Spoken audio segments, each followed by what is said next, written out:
Familia ya mchungaji Paul Makenzie kwa mara nyingine tena imejitokeza kumtetea. Dan Makenzie, mtoto wa kwanza wa kiume wa Paul Makenzie, alizungumza kwa mara ya kwanza akisema kuwa babake hana hatia.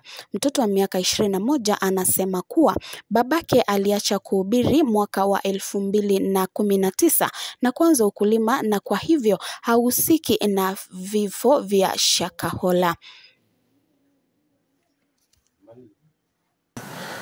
Mbele ya shakahola pale anaenda kulima. So nikamwambia ni sawa, mimi si mkulima, acha nibaki town nifanye kazi zangu. Akasema sawa, haina shida. Nikabaki hapo peke yangu na nyanyangu na mama pia.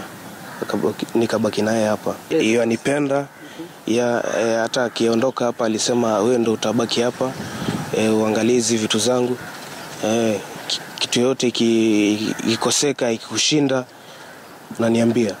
Bwana amenituma katika ujumbe ambao utawakata wewe, utakukata. Mavuno yalikuwa yanakuja, mahindi, tomato zilikuwa zinakuja kutoka huko.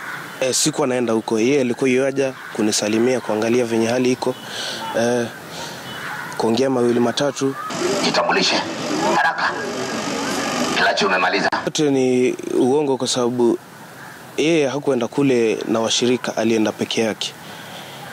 Na alienda kununua shamba kule peke yake. Kwa sababu alikuwa anataka kulima. Yeye alikuwa mkulima toka hiyo miaka ya kutoka 2015 hapo. Alikuwa na shamba hapa Kakuyuni, alikuwa amenunua, amekodisha miaka 2. So alikuwa akileta tomato, mabenda, nini, kila kitu kwa sababu hiyo shamba ilikuwa karibu na mto huko.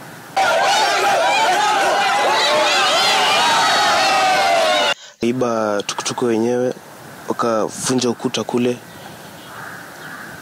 Kuna vitu vingine pia waliharibu hapa ndani kwa sababu mlango ulikuwa wazi.